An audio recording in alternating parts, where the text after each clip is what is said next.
할렐루야. 오늘 우리에게 주신 하나님의 말씀 다 같이 읽도록 하겠습니다.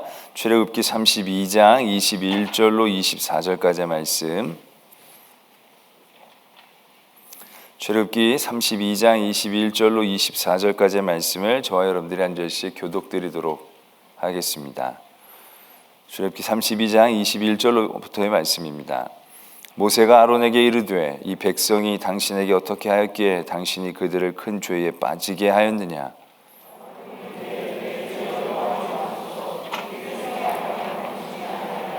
그들이 내게 말하기를 우리를 위하여 우리를 인도할 신을 만들라. 이 모세 곧 우리를 애굽 땅에서 인도하여 낸 사람은 어찌 되었는지 알 수 없노라 하기에 내가 그들에게 이르기를 금이 있는 자는 빼내라 한즉 그들이 그것을 내게로 가져왔기로 내가 불에 던졌더니 이 송아지가 나왔나이다. 아멘. 하나님의 말씀입니다. 할렐루야. 오늘도 새벽에 나온 여러분들을 모두 축복하고 환영합니다. 오늘 또 우리 시온 찬양대 우리 솔리스트로 수고하는 우리 네 분의 우리 김민재, 차태린, 민경찬, 최인호 형제자매 너무 아름다운 찬양, 새벽에 이렇게 일찍인데도 너무 아름답게 귀한 찬양해 주셔서 감사하고요. 반주해 주신 우리 집사님 감사합니다. 네, 오늘도 우리 방송으로 함께하는 모든 우리 청혼의 성도들 환영하고 축복합니다. 굿모닝. 네, 또 중국과 홍콩에서 또 신청하고 계시는 우리 해외 동포 여러분 또 감사를 드립니다. 네, 여러분들 시청하시면서 여러분 구독 눌러주시고 좋아요 눌러주시는 거 꼭 잊지 마시기를 바라겠습니다. 눌러주셔야 다음번에 보시기가 더 편하다고 얘기를 합니다. 네, 하나님의 편에 서는 주제의 말씀을 가지고 이번 한 주간 은혜를 나누고 있습니다. 어제는 우리가 하나님의 편에 서라는 하나님의 말씀, 명령들이 있다는 것 자체는 하나님의 반대편이 있다는 것에 대한 인식들, 결국 그것이 어디로부터 시작되는가의 말씀을 나눴었습니다. 오늘도 우리가 하나님의 편에 서야 하는데 우리가 하나님의 편에 서지 않는 하나님의 반대편에 서 있는 가장 큰 존재가 뭔지 그것을 한번 바라보고자 합니다. 금송아지 사건을 우리가 다시 한번 이렇게 바라보면요, 우리가 미처 생각하지 못했던 한 가지 중요한 부분이 있습니다. 여러분 잘 아시다시피 모세가 시내산에 올라갔습니다. 그런데 이제 40일 동안 내려오지 않으니까 밑에 있는 사람들이 불안해졌던 거죠. 그래도 그럴 것이 그들은 누구를 인도해 보거나 거기에서 이끌 만한 어떤 준비가 되어 있는 사람들이 없었기 때문에 그들은 지도자를 잃은 그런 불안감이 분명히 있었을 것입니다. 그런 상황 가운데에서 백성들이 32절에 보면 불안해서 아론에게로 가죠. 그래도 이제 아론이 남겨진 사람들 중에서는 제일 지도자급에 있는 사람이니까. 그래서 32장 1절에 보면 백성이 모세가 산에서 내려옴이 더딤을 보고 백성이 아론에게 이르러 말하되 일어나라 우리를 위하여 우리를 인도할 신을 만들라. 이 모세 곧 우리를 애굽 땅에서 인도하여 낸 사람은 어찌 되었는지 알지 못함이니라. 이렇게 요구를 합니다. 이제 우리를 인도할 신을 만들라라는 얘기죠. 왜? 우리를 애굽에서부터 여기까지 인도한 이 모세가 지금 어떻게 되는지 알 수가 없으니까 인도할 신을 만들어내라 이런 요구를 하고 있습니다. 여러분 이 요구가 좀 이상하다는 생각 해보신 적 없으십니까? 고개 끄덕인 거 이상한 생각한 적이 있다는 얘기죠. 지금 그렇죠? 뭐가 그렇게 이상했습니까? 지금 없어진 건 모세입니다. 모세가 안 내려오고 있는 거예요. 하나님이 안 내려오신 게 아니에요. 하나님이 안 보이시는 게 아니에요. 어차피 하나님 그들에게 보이신 것도 아니었고요. 그런데 사람들은 그러면 우리를 다시 인도해낼 지도자를 세워달라고 요구하고 있는 게 아니라는 거예요. 즉 모세가 없어졌으면 당신이 지도자가 되라고 하든지 아니면 누구든지 하나님 앞에 또 우리를 인도할 그런 사람을 세워달라고 요구하는 게 어떻게 보면 형평성에 맞는 거예요. 근데 이들은 지금 모세가 안 내려왔는데 모세가 아니라 신을 만들어내라고 하고 있다라는 사실입니다. 하나님은 그들에게 늘 있었어요. 그런데 하나님을 다시 만들어내라고 얘기하고 있다라는 자체입니다. 왜 이들이 이러한 요구를 했을까요? 그리고 나서도 이들이 하는 행동들을 보면 석연치 않습니다. 출애굽기 20장, 19장, 20장에서 보면 모세가 시내산에 올라가기 전에 백성들과 함께 하나님 앞에서 언약을 하는 장면이 나옵니다. 이때 하나님께서는 백성들에게 이미 말씀해 주시거든요. 그래서 거기서도 보면 너희들 이제 나한테 잘 순종하겠느냐, 내 말을 잘 지키면 내가 너희들 제사장 나라 거룩한 백성이 되게 하겠다. 그랬더니 백성들이 다 이제 모세가 전했더니 오케이 했습니다. 그래서 이제 그러면 너희들 셋째 날 다 옷을 깨끗하게 하고 부정하지 않게 하고 하나님 앞에 나와라, 이렇게 얘기를 합니다. 그래서 이제 백성들이 다 나갑니다. 근데 셋째 날 아침에 우레와 번개와 빽빽한 구름이 산 위에 있고 나팔 소리가 매우 크면 진중에는 모든 백성들이 다 떤 겁니다. 그러니까 이제 백성들이 이제 하나님하고 언약식을 하러 쭉 나가는 과정 가운데 시내산 위에서 이제 우리가 이제 영화에서 보는 그런 장면들이 이제 나타나고 있는 거죠. 구름이 갑자기 막 뭉게뭉게 막 자욱하게 하면서 거기서 막 번쩍번쩍 거리면서 막 그런 아주 신비스러운 현상이 일어나는 거죠. 하나님의 임재가 이제 나타나고 있는 거죠. 거기서 이제 백성들이 막 떨었습니다.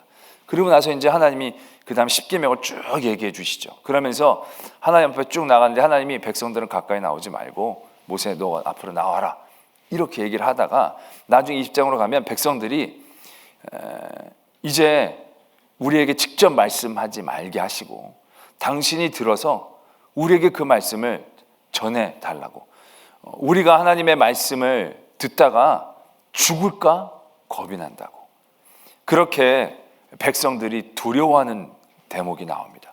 그러니까 지금 굉장히 이 장면이 말하자면 의미 있고 멋진 장면입니다. 하나님이 이제 이스라엘 백성들하고 이제 출애굽한 지 한 3개월 정도 지난 시점에서 언약을 맺고 이제 너희들이 제사장 나라가 되게 하고 거룩한 백성이 되게 하겠다. 그러면서 이제 다 같이 정결하게 입고 쫙 나가는 가운데 이제 모세가 하나님 앞에서 그 음성을 듣는 거죠. 근데 그때 백성들이 그냥 무서워서 떨고만 있었다는 거예요. 그래서 모세 당신이 듣고 당신이 우리에게 전달해 달라. 우리가 하나님 앞에 다 듣다가 우리가 어떻게 될지 모르는 그런 굉장히 두려움을 느끼고 있다라는 것이죠. 그래서 그 다음에 어떻게 됐느냐면 백성은 멀리 서 있고 모세는 하나님이 계신 흑암으로 가까이 가니라. 그러면서 이제 40일의 여정이 이제 시작이 되고 있는 것이거든요. 그러니까 백성들이 이때는 굉장히 무서워하고 두려워했다라는 겁니다. 그런데 나중에 이제 우상을 만들고 나서는 어떻게 됐는가? 그들이 금을 놓고 조각칼로 새겨서 이튿날 그날을 여호와의 절이라고 공포하면서 그들이 어떻게 했냐면 번제를 드리며 화목제를 드리고 백성이 앉아서 먹고 마시며 일어나 뛰놀더라. 모세가 내려와서 봤더니 내려오는 가운데서도 진중에 막 소리가 크니까 이게 무슨 소리지? 너무나 소리가 크니까. 근데 그 소리가 뭔 소리였냐면 기뻐 뛰놀고 놀고 찬양하고 이제 노래 부르고 춤추며 놀고 있는 그 소리였다라는 것입니다.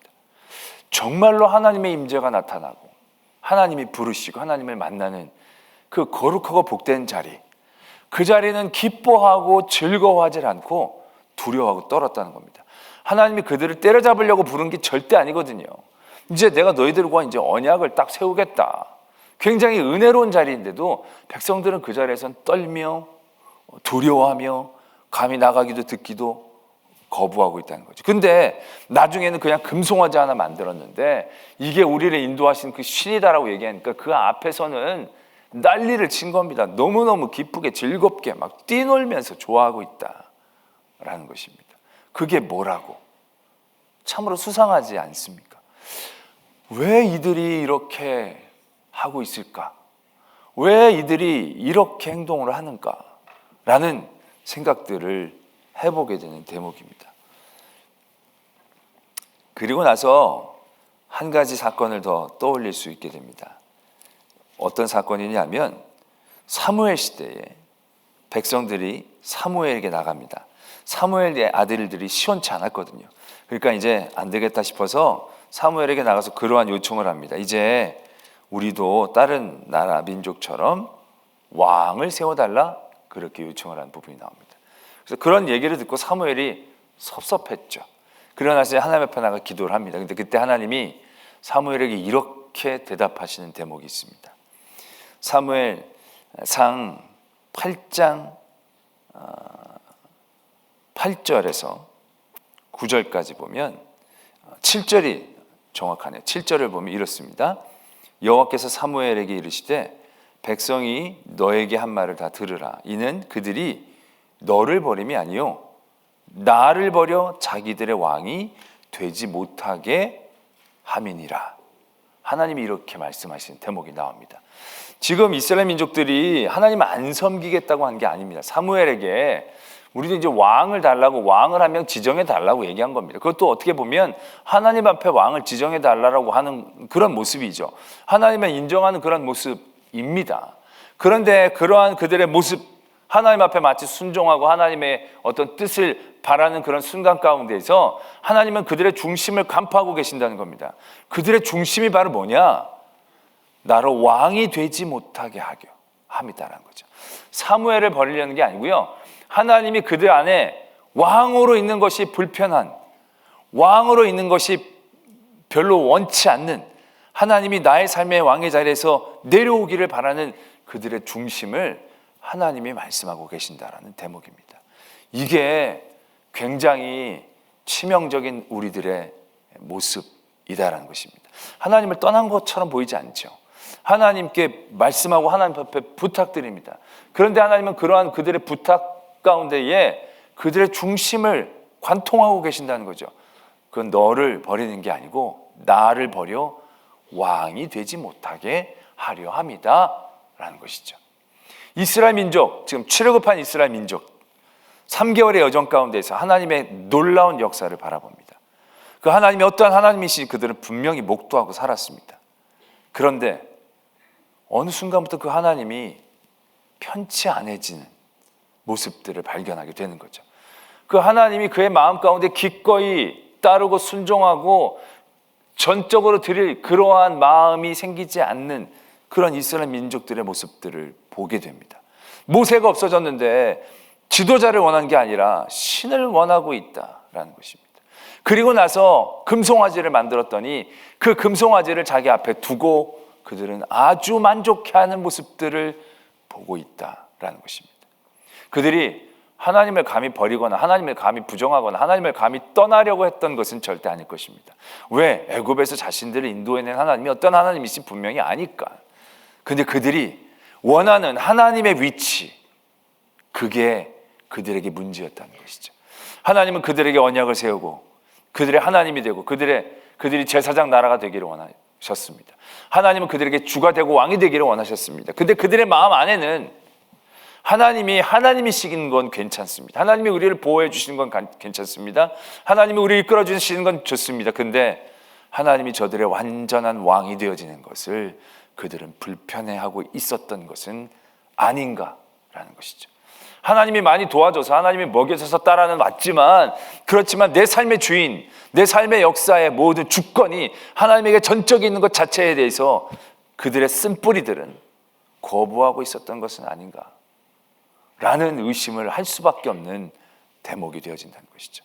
하나님을 압니다. 하나님은 믿습니다. 그러나 하나님이 우리의 왕이 되는 건 편치 않습니다. 산에서 구름이, 우레가, 번개가, 하나님의 역사가 일어난 그 모습 가운데 그들은 두려워합니다. 뭐가 그렇게 두려울까요? 그 하나님이 우리 하나님이면, 그 능력의 하나님이 우리 하나님이면 더 좋을 것 같은데 그게 그렇지 않다라는 것입니다. 우리 안에 그 쓴뿌리들이 내 안에 주관자, 왕이 되어지는 하나님의 자리에 대해서 불편해하고 있는 것은 아닌지에 대한 우리들의 성찰이 필요한 대목이 된다는 것이죠.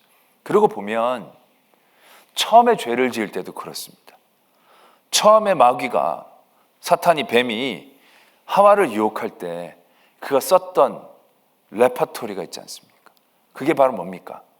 너 이거 먹으면 하나님처럼 선악을 알게 될 거다. 하나님처럼 선악을 알게 될 거다. 그건 하와의 마음 가운데에 갖고 있었던 치명적인 부분을 찌르고 있다는 것입니다. 그의 연약한 부분들을 간파한 마귀가 그런 부분들로 지금 하와를 무너뜨리고 있다는 것입니다. 맛있게 보이는 거, 탐스럽게 보이는 걸 떠나서 지혜롭게 할 만큼 그것에 대한 갈망들이 그 하와 안에 있음을, 하나님하고 비슷하게 되는 건 어떨까? 내가 하나님 앞에 맨날 하라고 하는 거 다 하나님 나 다 주시는데, 다 누리는데 내가 이거 하나님처럼 되는 그런 느낌은 뭘까? 이에 대한 갈망들, 내 삶에 내가 주인이 되기를 원하는 갈망들, 그런 갈망들에 대한 사탄의 분명한 파악들이 있었기 때문에 그런 유혹이 가능했지 않는가라는 생각들을 다시 한번 해봅니다. 그러면서 이러한 무서운 결론들이 떠오르게 됩니다. 하나님의 편에 설 자가 누구냐? 라고 물을 때 하나님의 반대편에 있는 자는 누구냐라는 거죠. 하나님의 반대편에서 하나님의 편을 대적하는 사람, 하나님의 편에 있지 못하게 하는 그 강력한 존재는 과연 뭘까? 사탄일까? 마귀일까? 그것이 아닐 수 있다는 것이죠. 물론 이스라엘 민족 안에 악한 마음들을 사탄들이 조종했다, 그럴 수 있지만 그 사탄들에게 조종당할 수밖에 없었던 그들 안에 있었던 치명적인 약점들, 그 쓴뿌리들을 우리는 볼 수 있지 않느냐라는 것이죠. 그게 바로 누구입니까? 하나님의 반대편에서는 가장 강력한 존재, 그건 다름이 아닌 나라는, 내가 될 수 있다는, 아니 내가 가장 위험하다는 생각들을 하지 않을 수 없다는 것입니다. 우리가 다 하나님을 믿고 하나님 앞에 나오고 하나님 앞에 기도한다고 다 하나님을 믿는 게 아닐 수 있다는 거죠. 누누이 말씀을 드렸지만 우리의 신앙 믿음이 하나님을 믿는 게 아니고 나를 위할 하나님을 찾는, 나를 보호할 하나님을 찾는, 보디가드를 찾는, 스폰서를 찾는, 내 치료자를 찾는 단순한 그런 행위 가운데에 우리가 멈춘다면 그것이 과연 건강한 믿음, 그것이 하나님의 편에서 믿는 믿음의 모습이겠는가라는 것이죠. 우리는 끊임없이 나를 위한 하나님 붙잡고 있지 않느냐는 것이죠. 어떤 청년이 결혼에 대한 생각이 없다가 결혼에 대한 감동을 받고 기도를 시작했습니다. 그랬더니 그때 마침 교회에 자매가 새로 새 가족으로 등록을 했는데 눈에 확 들어오는 거예요. 갑자기 마음에 감동이 심쿵한 거예요. 그래서 감동인가? 하나님 주신 뜻인가? 내가 이렇게 기도를 시작했더니 저 자매가 등록을 했네? 이거 웬일? 그래도 이거 아닐 거야. 그런데 그 마음을, 그 자매를 향한 그 눈길을 어떻게 해결할 수가 없어요. 그래서 하나님 앞에 기도합니다. 하나님 응답 주십시오. 꿈으로 보여주시면 제가 용기를 얻고 가서 하나님의 뜻을 받들도록 하겠습니다. 그리고 이제 그렇게 기도하다가 잤는데 꿈에 그 자매가 나타난 겁니다. 뭐 틀림없죠. 응답이죠. 그래서 그 다음 주일 그 자매를 용감하게 찾아갔습니다. 그리고 얘기합니다. 자매님, 제가 결혼을 놓고 기도했더니 하나님이 자매님을 저에게 보내주셨습니다. 이건 하나님의 뜻입니다. 계십니다. 그때 자매님이 빤히 쳐다보겠다가 그러십니까? 그럼 제가 집에 가서 남편하고 기도 좀 해보고 그리고 다시 말씀을 드리겠습니다. 라는 그런 치명적인 우스갯소리가 있습니다. 우스갯소리지만 솔직히 우리들에게 있어서 굉장히 두려워해야 할 모습이다라는 얘기죠. 하나님의 뜻, 우리는 그 뜻을 알기를 원하지만 그 뜻이 얼마나 나에게 유익한가에 맞춰져 있는가, 얼마나 나에게 요리한가에 맞춰져 있는가. 그렇지 않을 경우에는 우리는 끊임없이 하나님의 뜻이 아니라고 거부했던 우리들의 믿음의 모습들 얼마나 많이 있지 않느냐는 거죠. 좋은 건 뜻이라고 받고 하나님이라고 받지만 나쁜 건 하나님의 뜻이 아니라고 생각하고 하나님의 뜻을 또다시 간구하고 찾아 헤매는, 마치 먹을 것을 찾아가는 하이에나처럼 우리의 간절함이라는 것이 끊임없이 나의 정욕 가운데에 매어 달려 있었던 것은 아니었는가 라는 얘기죠. 지금도 내가 기도하고 예배를 드리는 모든 일들에 대한 중심이 과연 나를 위하여 이 땅 가운데 예수 그리스도를 보내주시고 그 크신 은혜와 사랑을 주신 하나님에 대한 은혜와 감사, 감격에 대한 우리 삶에서의 전적인 사랑의 고백이냐, 아니면 끊임없이 이 위기와 이 위험 가운데 나를 보호해주고 나를 지켜줄 건 이 길밖에 없다라는 그런 나의 판단과 선택으로 인한 그런 하나님 앞에서 나오는 길이냐. 그걸 우리는 분명히 늘 다시 한번 바라봐야 한다라는 얘기입니다. 내가 하나님 앞에 기도하고 나오지만 우리는 어느 순간 하나님 다른 신을 내게 보내달라고, 다른 신을 원하는 내 중심, 하나님이 나를 보호해 주시고 나를 이끌어 주시고 나를 채워주시는 것까지는 좋지만 하나님이 내 삶의 전적인 주인이 되고 왕이 되어져서 나를 이끌고 나를 주관하는 것들은 아직도 내 안에 편치 않은, 내 안에 불안한, 두려워하는, 떠는 그런 온전치 못한 우리들의 마음, 믿음이 있는 것은 아닌지, 딱 하나님은 거기에만 계시고 딱 거기까지만 계셔서 내가 필요할 때 와서 즐겁게 찬양하고 놀고 내가 원할 때 간구하고 드리고 그리고 하나님 나한테 주고, 그럼 거기서 딱 끝나면 난 거기서 또 나오면 내 마음대로 내 뜻대로 무엇인가 할 수 있는 여지를 만들어내는 그런 아주 이상적인 삶의 자리, 그런 믿음의 모습들 가운데 우리가 빠져 있지 않느냐라는 얘기죠. 지금 왠지 그것이 가능해 보여져서 딱 내가 찾을 때만, 불을 쉴 때만 딱 가면 되는 거고 나머지는 딱 내 영역, 내 마음에 내가 주인이 되어지는 것들을 꼭 두고 그것은 내려놓지 않으려는 그런 믿음 가운데 우리가 있는 것은 아닌가. 그렇다면 하나님의 반대편에 서 있는 가장 강력한 대적은 내가 아니겠느냐라는 거죠. 하나님의 뜻에, 하나님의 마음에, 하나님의 중심에 기쁨이 되어지지 못하는 그 하나님의 마음의 아픔에 가장 근본적인 이유는 결국 내가 되지 않겠는가라는 것입니다. 오늘 사탄과 마귀에 대한 얘기가 있는 게 아닙니다. 오늘은 하나님이 왕이 되기를 불편해하는 사람들의 얘기들을 보는 것입니다. 하나님이 왕이 되는 것이 그들에게 못내 약간 석연치 않았던 그들, 그랬더니 모세가 내려오지 않은 그 순간, 바로 그 순간을 이용해서 신을 만들어버리는, 자신들의 신을 만들어달라고 간구하는 그 이스라엘 백성들의 모습 가운데에서 우리는 우리의 연약함, 우리의 완악함을 깨달아야 한다라는 것입니다. 여러분, 믿는다는 것이 결국 무엇이겠습니까? 우리가 예수 그리스도를 사랑한다, 예수 그리스도를 따른다라는 것이 결국 무엇을 의미하는 것이겠습니까? 그것을 마가복음 8장 34절에서 예수님은 이렇게 정리해 주고 계십니다. 함께 다 같이 읽겠습니다. 무리와 제자들을 불러 이르시되 누구든지 나를 따라오려거든 자기를 부인하고 자기 십자가를 지고 나를 따를 것이니라. 35절입니다. 누구든지 자기 목숨을 구원하고자 하면 잃을 것이요 누구든지 나와 목숨을 위하여 자기 목숨을 잃으면 구원하리라. 아멘. 우리가 우리 목숨 구원하려고 예수님 믿는 거 아닙니다. 이제는 내가 잘 살려고 예수님 믿는 거 아닙니다. 예수님을 믿는다는 건 그분의 십자가를 지고 같이 그 길을 걷는다는 것이고, 그것의 가장 핵심적인 모습은 결국 자기를 부인하는 것입니다. 자기를 부인한다는 것은 무엇을 의미하는 것입니까? 내 삶에 내가 주인이 되지 않는 것을 의미하는 것입니다. 내가 내 삶의 주인이 되면 굉장히 편하고 좋을 것 같죠. 어떤 사람들 보면 자기 삶을 자기가 어떻게 컨트롤해야 편안한 사람들이 있습니다. 그러나 우리가 얼마나 연약합니까? 우리가 얼마나 어리석습니까? 완벽하지 않은 우리, 그 내가 나를 인도한다는 것이 얼마나 위험한 것인가에 대한 우리의 깨달음이 있어야 되지 않겠습니까? 그런데 그러한 우리를 하나님께서 주인 되어 주시고 주관해 주시고 지켜 인도하여 주신다 라고 하셨는데, 근데 그 길이 나를 버리면 되는 건데 우리는 여전히 끝까지 버리지 못하는 나의 어떤 부분들을 붙잡고 하나님 앞에 그 반대편에서 하나님과 대항하고 있는 것은 아닌지 우리를 다시 한번 바라볼 수 있어야 한다는 것입니다.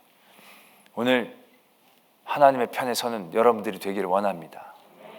하나님의 편에 서는 건 자기 편이 되지 않는 것을 의미하는 것입니다. 그것을 내려놓을 때 진정한 하나님의 편에서 하나님이 주시는, 내가 잡을 수 있는 것과는 비교할 수 없는 하나님의 은혜를 누릴 수 있는 그런 하나님의 편에서는 저와 여러분들이 되어지기를 소망합니다.